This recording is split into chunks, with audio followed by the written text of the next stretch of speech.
तो आते हैं हम लोग हेल्पिंग वर्ब पे। मेन वर्ब वाला कहानी खत्म। हेल्पिंग वर्ब को कैसे यूज करना है ये देखो।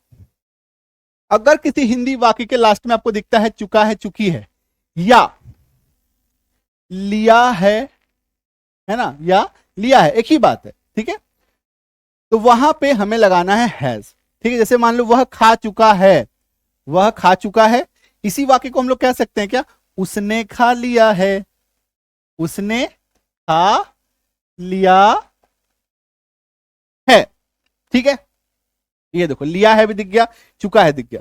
ठीक है, तो यहां पे हैज लगा के हम लोग बैठ जाएंगे चुपचाप। वह की अंग्रेजी ही, खा चुका, जब भी किसी वाक्य में हैज आएगा है ना एज हेल्पिंग वर्ब, तो वहां पे हम लोग वर्ब का तीसरा फॉर्म लगाएंगे। एक चीज याद रखिएगा, वर्ब का तीसरा फॉर्म लगाएंगे।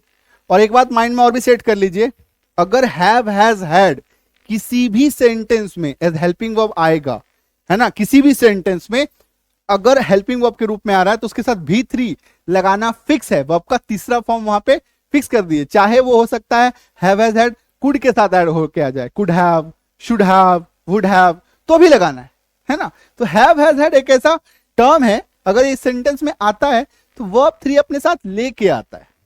ठीक है, क्लियर हो गया यहां तक। तो he has eaten, eat ate eaten, V3 लगा दिया, बन गया सेंटेंस, कोई टेंशन नहीं। वह जा चुकी है, तो चुका चुकी है ये देख लिया, वह जा चुकी है, हम लोग चुपचाप हैज लिख के बैठ जाएंगे। वह का अंग्रेजी, जा चुकी है तो लड़की पता चल रहा है जेंडर, तो शी लिख लिया। जाना, गो, इसका V3 लगाना है क्योंकि V3 लगाना है इस वाले फॉर्मेट में, तो she has gone, go went gone, बन गया सेंटेंस। ठीक है, तो अब इसको बनाइए, मोना कपड़े धो चुकी है, फटाफट से बनाइए, मोना कपड़े धो चुकी है।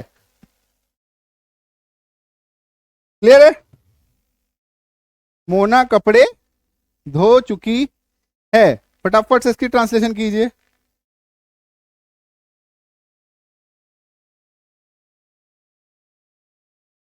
क्या करेंगे, अपना कॉन्सेप्ट पे फोकस करना है। ये देखो चुका चुकी है ये देख लिया, ये जैसे आप देखेंगे ना चुपचाप हैज लिखे बैठ जाइए।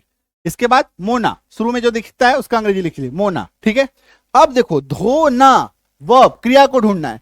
धोना का क्या होता है अंग्रेजी, वॉश, उसका V3 हम लोग को लगाना है ना, तो ईडी लगा दिया। मोना हैज वॉश्ड, मोना धो चुकी है, क्या धो चुकी है, जो भी चीज वो करेगी जो धोना से जुड़ा हुआ रहेगा वो जाएगा लास्ट में, बचे खुचे शब्द लास्ट में हम लोग को धकेल देना है। तो Mona has washed clothes, CLOTHES, clothes, है ना। तो इससे आप बड़े बड़े सेंटेंस भी बना सकते हैं, छोटे छोटे सेंटेंस भी बना सकते हैं। कॉन्सेप्ट अगर आप जान जाएंगे एक बार तो सिर्फ और सिर्फ कॉन्सेप्ट को फॉलो करना है।